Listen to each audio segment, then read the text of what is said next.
ನಮಸ್ತೆ ಎಲ್ಲರಿಗೂ. Welcome to my channel. ಯಾರೆಲ್ಲ ಹೊಸದಾಗಿ ನನ್ನ ಚಾನಲ್ ನೋಡ್ತಾ ಇದ್ದೀರಾ, ದಯವಿಟ್ಟು ಸಬ್ಸ್ಕ್ರೈಬ್ ಮಾಡಿ ಹಾಗೆ ಸಪೋರ್ಟ್ ಮಾಡಿ. ಇವತ್ತು ಒಂದು ಇನ್ಸ್ಟಂಟ್ ಆಗಿ ಬ್ರೇಕ್ಫಾಸ್ಟ್ ರೆಸಿಪಿ ತೋರಿಸ್ತಾ ಇದ್ದೀನಿ. ಇದು ಇನ್ಸ್ಟಂಟ್ ದೋಸೆ ರೆಸಿಪಿ. ತುಂಬ ರುಚಿಯಾಗಿರುತ್ತೆ. ಒಮ್ಮೆ ಟ್ರೈ ಮಾಡಿ ಹೇಗೆ ಬಂತು ಅಂತ ನನಗೆ ಕಮೆಂಟ್ ಬಾಕ್ಸಲ್ಲಿ ತಿಳಿಸಿ. ಹಾಗೆ ರೆಸಿಪಿ ಇಷ್ಟ ಆದರೆ ಲೈಕ್ ಮಾಡಿ ಹಾಗೂ ಶೇರ್ ಮಾಡಿ. ಬನ್ನಿ ರೆಸಿಪಿ ಹೇಗೆ ಮಾಡೋದು ಅಂತ ನೋಡ್ಕೊಂಡು ಬರೋಣ. ಮೊದಲಿಗೆ ದೋಸೆಗೆ ಹಿಟ್ಟು ರೆಡಿ ಮಾಡ್ಕೋಬೇಕು.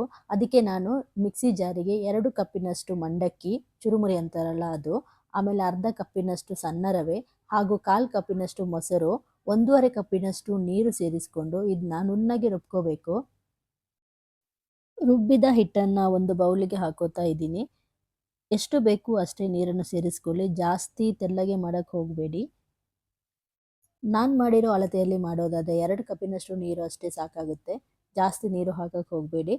ನೋಡಿ ಈ ಥರ ಇರಬೇಕು. ಇವಾಗ ಇದನ್ನು ನಾನೊಂದು 15 ನಿಮಿಷಗಳ ಕಾಲ ಮುಚ್ಚಿಡ್ತಾ ಇದ್ದೀನಿ. 15 ನಿಮಿಷಗಳ ನಂತರ ನೋಡಿ ಒಂದ್ಸಲ ಚೆನ್ನಾಗಿ ಮಿಕ್ಸ್ ಮಾಡ್ಕೊಳ್ಳಿ. ಹಾಗೆ ಇದಕ್ಕೆ ರುಚಿಗೆ ತಕ್ಕಷ್ಟು ಉಪ್ಪು ಸೇರಿಸ್ಕೋತಾ ಇದ್ದೀನಿ.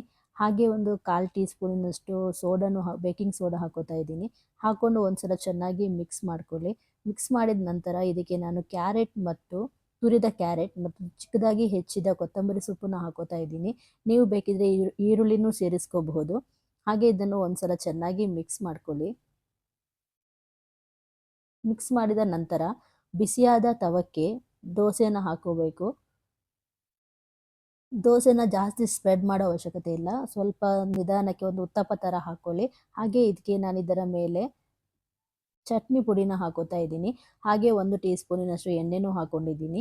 ನೀವು ಬೇಕಿದ್ದರೆ ಸ್ವಲ್ಪ ಮೆಣಸಿನ ಹುಡಿನೂ ಹಾಕೋಬಹುದು. ದೋಸೆ ತುಂಬ ರುಚಿಯಾಗಿ ಬರುತ್ತೆ. 2 ಬದಿ ಚೆನ್ನಾಗಿ ಬೇಯಿಸ್ಕೊಳ್ಳಿ. ನೋಡ್ತಾ ಇದ್ದೀರಲ್ಲ ಎಷ್ಟು ಚೆನ್ನಾಗಿ ಬಂದಿದೆ.